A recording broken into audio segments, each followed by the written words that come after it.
moment son premier contact, nous, au ministère des Sports, parce que par rapport à l'ère de jeu, c'est avec une société sud-africaine et qu'on a eu à payer en 3 fois. Et déjà, même le dossier actuellement, au niveau du gouvernement, le dossier n'a pas encore été payé. Les dossiers se trouvent au niveau de la chaîne des dépenses. On a pu trouver avec mon collègue le ministre des Finances, que j'appelle affectueusement Saint-Doudou, on a pu trouver un mécanisme pour préfinancer la pelouse qui est mise en place là, parce que le dossier avait pris du temps au niveau de la DGSMP, et puis le temps d'arriver à la primature, d'avoir l'approbation de la primature. Nous l'avons eu finalement. Et là, maintenant, il fallait régler un dernier truc au niveau de la primature avec l'ARMP.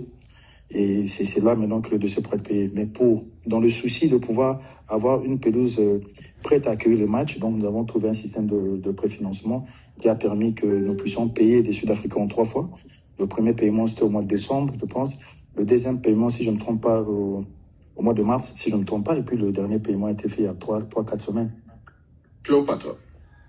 Voilà, puisqu'on parle de Vali Amissi, Monsieur le ministre, votre nom a circulé à maintes reprises sur les réseaux sociaux en lien avec cette affaire, dans des circonstances encore non élucidées par la justice.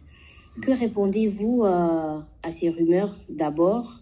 Est-ce que vous souhaitez ici, par exemple, démentir formellement ou apporter des précisions sur ce que vous savez de ces dossiers? Merci, ça sera tout pour moi.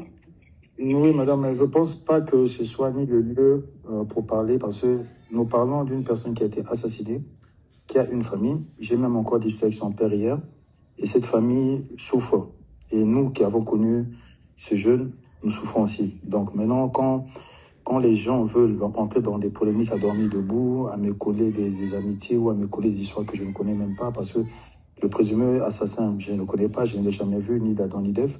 On me donne des appartements, je ne sais pas, les choses apparemment ça m'appartient. Moi-même, je ne sais pas quand est-ce que je l'ai acheté.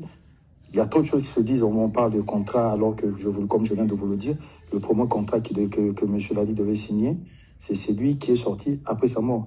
Et on en a même parlé avec son père, il le sait, je pense sa famille, ils le savent aussi. Et le premier contrat de la pelouse, déjà on parle de 15 millions, 20 millions, c'est une folie. Depuis quand une pelouse coûte autant?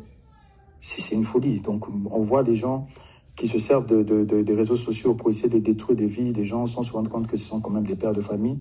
Parce que moi, les premières personnes qui m'ont envoyé ces inepties, ce sont mes enfants. Mes grandes filles m'ont envoyé ça, et puis elles connaissent leur père. Donc on attend, on reste serein. La justice est en train de faire son travail. La justice va rétablir les choses. Et moi, Alors, monsieur le ministre, vous êtes en train de dire, vous personnellement? Oui, personnellement, je ne m'inquiète pas parce que je ne me reproche de rien. Alors, absolument de rien, mais je n'ai pas non plus besoin de faire des déclarations. On m'a posé des questions par rapport à notre collaboration. Je vous ai répondu. Maintenant, on ne va pas entrer dans les ragots parce que quelqu'un qui a peut-être passé une mauvaise nuit commence à raconter de n'importe quoi au niveau des réseaux sociaux, qu'on va commencer à répondre à ça. On ne va pas répondre. On va continuer notre bonhomme de chemin. On va faire le travail qui nous a été donné. Et la vérité, elle est tellement têtue qu'elle va triompher. Voilà, on va